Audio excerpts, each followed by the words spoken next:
So first things first, Mike, how are you? I'm good. How are you? I'm okay, thank you. Before we get into the record, I'd like to start somewhere else. Now, on the record, you do mention songs here and there, and then there's one thing I wrote down. Songs are my life. I fell into my life, which is on Beautiful, I believe, but I'm not sure. Mm-hmm. When did songs fall into your life? When did you discover music?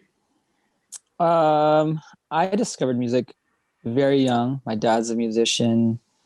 He's also like a music lover. I mean, the first concert I ever went to was Supertramp. Okay. When I was really young, and I got to see like Michael Jackson in 1984 on that tour. And I mean, I've been seeing live music my whole life, but I started playing cello when I was 3. So I've been involved with classical music. I think what I mean in that is that I represent my life in music, like writing songs. It's kind of like writing journal entries for me. It's always been like that. And music takes me to the right places. I've lived in Holland, I've lived in Germany, Thailand, grew up in Toronto, Montreal, and then now LA. And it's all because of music. Music is that thing that keeps steering me to experience places. So songs are my life. It's kind of like not always even a metaphor. It's just literally my whole life is just making music. Well, very quickly, because we are based in the Netherlands. Where did you live? Ik gewoon in Amersfoort. Okay. Klein, little town. Right. It was cool. It was like, you'd think I would live in Amsterdam or something, but right. Yeah, I lived in Amersfoort for a little while. I made my first Milosh record in Amersfoort. Yeah. Okay, so it was early on in your kind of musical career. Yeah. This is before Rhye, actually. Okay. Yeah. Because you say, well, music is kind of your life, and it brought you everything that you're kind of doing. When you started the cello at 3, and did you enjoy it? I loved it. I think that's why my dad was cool to kind of like push me in that direction, is because I liked it. I wasn't like, no, I don't want to play cello. I love the feeling of sound and tone. I remember being very young, just loving the sound the cello makes, Because you ended up studying music, I think jazz and vocals. So was it always evident for you that music was going to be your life? Was it always kind of, I'm not going to think about a plan B? Yeah, I've never really had a plan B. It's always the art. So it's either photography, visual art, music, not dance, but I did dance as a young person. But for me, it's just always, I don't know. I don't care about finance. I don't care about just making money or something. Like, that doesn't fuel me. And my whole life has been making music and art and stuff. So to me, it's kind of like, I don't know. There is no other option. Right. Do you remember the first song that you wrote that you were proud of? Yeah, I do. I've never showed it to anyone, but the first song that I was proud of was very electronic. I was using a sequencer, and I was sequencing a Nord Lead 1, and I was recording to like ADAT. But I was like, oh my God, with MIDI, you can do these crazy things with what was then called a virtual analog synthesizer. And it was just, I don't know, I was really inspired. And then I knew it wasn't something I was going to show people, but it made me go like, oh, wow, it's all about recording, How did you, well, I don't know what age this was, but how did you know that you weren't going to share? I don't know. Certain songs are just for me, and it's a feeling, and certain songs I put out into the world. Is that things that are really thing? experimental. Yeah. I mean, I made like 35 songs for this record, but we're only putting out like 12 or 13. Certain songs are there for me to explore something experimentally, but it's not a song that I'm trying to put out into the world. Well, what is your, I don't know if this sounds too, I don't know, formal or something, but what is your criteria then for what makes a good Rhye song? It's not that intellectual. It's just, do I like it or not? Okay. It's like, Do I think it's good? Like, is it good enough to be out there? Is it boring? Because I do such down-tempo music that something could be boring. So there still has to be a power in there. There still has to be something magical in there for it to be worthy of going out into the world.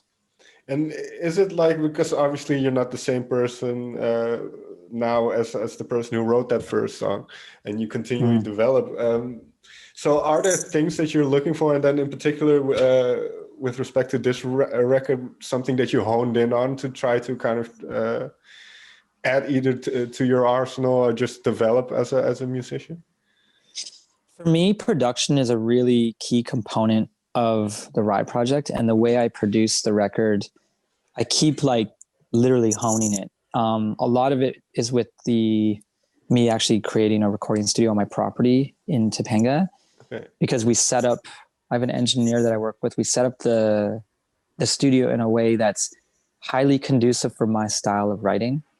Everything's set up with a keyboard, with a designated preamp. Every tone that's coming out of any instrument it's really well paired to the right compression, or right compressor, and right preamp. That took a lot of time to get, and the way we record drums, like, it's very specific. It's very quiet, actually, the way I play drums, and the way I record it is, as a result, very quiet. And then we kind of bring all the levels to this place. But that's like thought processes. Like, I don't like when drums are hit hard, because then you hear all this like snappy stick, where I want to hear this beautiful snare from the 50s that I have. Like, I don't want to hear the stick. It's like a $6 stick versus like a priceless snare, like I want to hear the snare. So yeah, I've been honing the way I look at production, and the results I'm trying to get from it. I've been constantly getting closer and closer. I'm not the most technical person, but has it gotten easier with all the kind of technological advancements we've made over the years, or does that only kind of widen the playing field and make it more difficult? So I reject a lot of the technical advancements. Okay. So I don't do a lot of stuff with software. Okay. I use a computer just as a recording device. A lot of what I do is in the analog world, Okay. So to answer that question, the movement in technology the last 8 years doesn't completely affect me. What has affected me is technology in general over the last 100 years. The ability to have valve-based compression or optical compressors, and the way they construct pianos. And like, my piano is kind of like the heart of my studio in a lot of ways.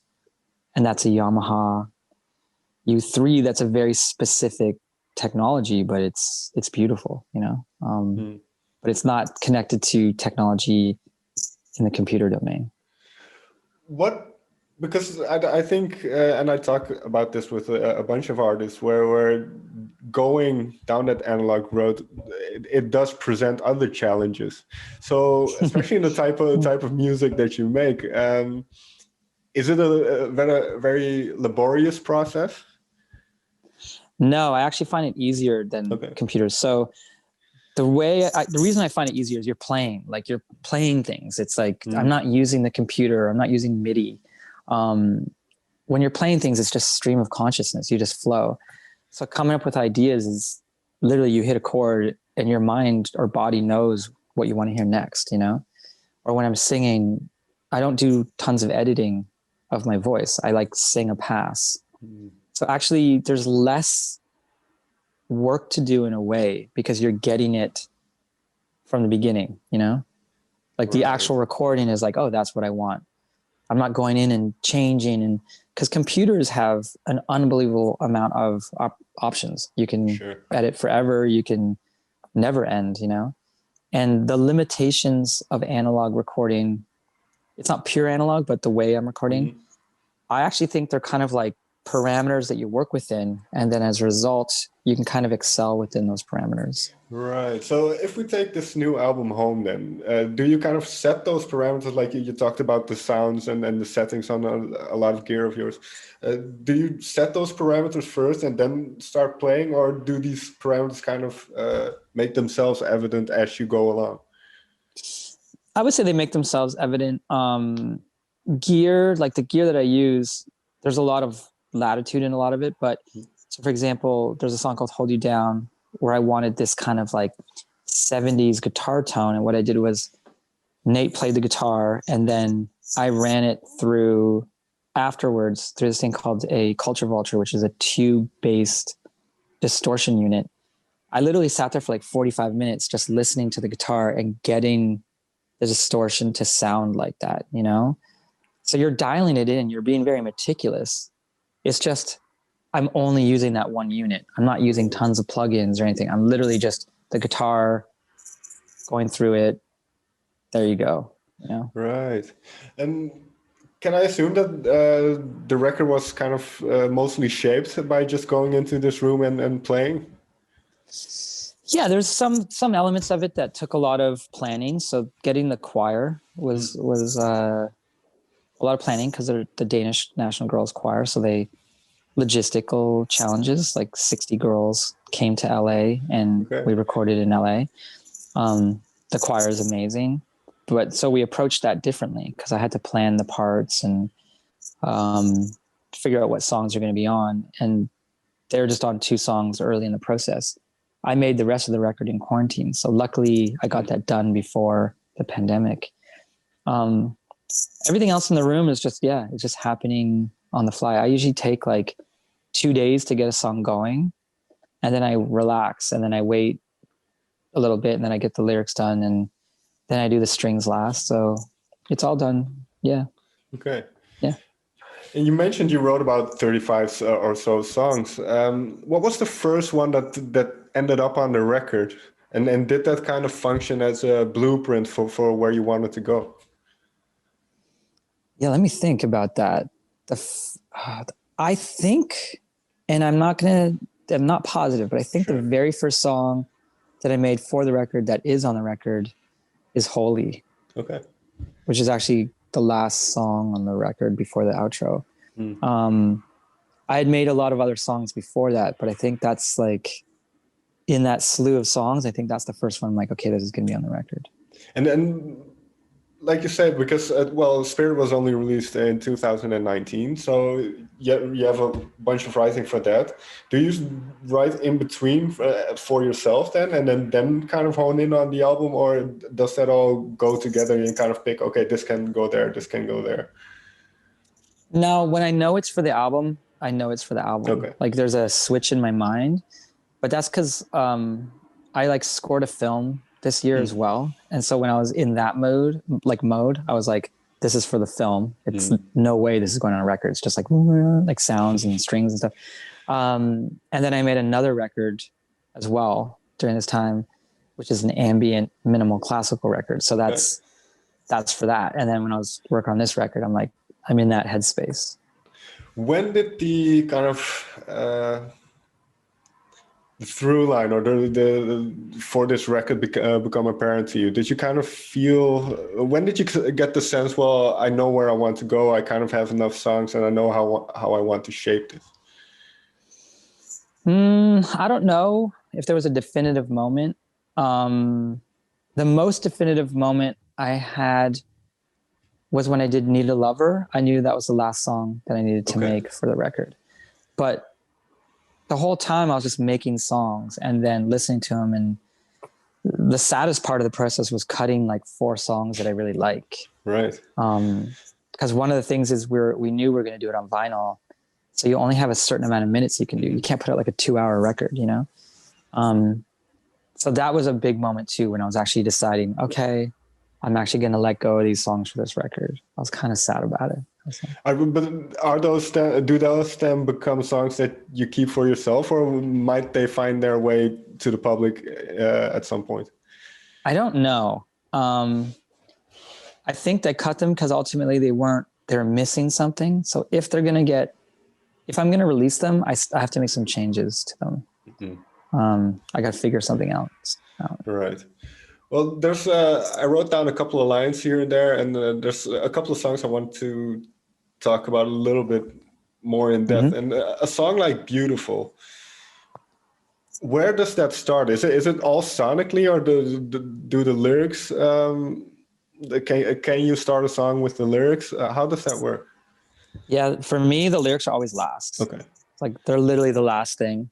That song came from a feeling. I was actually just playing the piano with my buddy Itai playing bass, and we just started messing around. And I was like, oh, this is a song.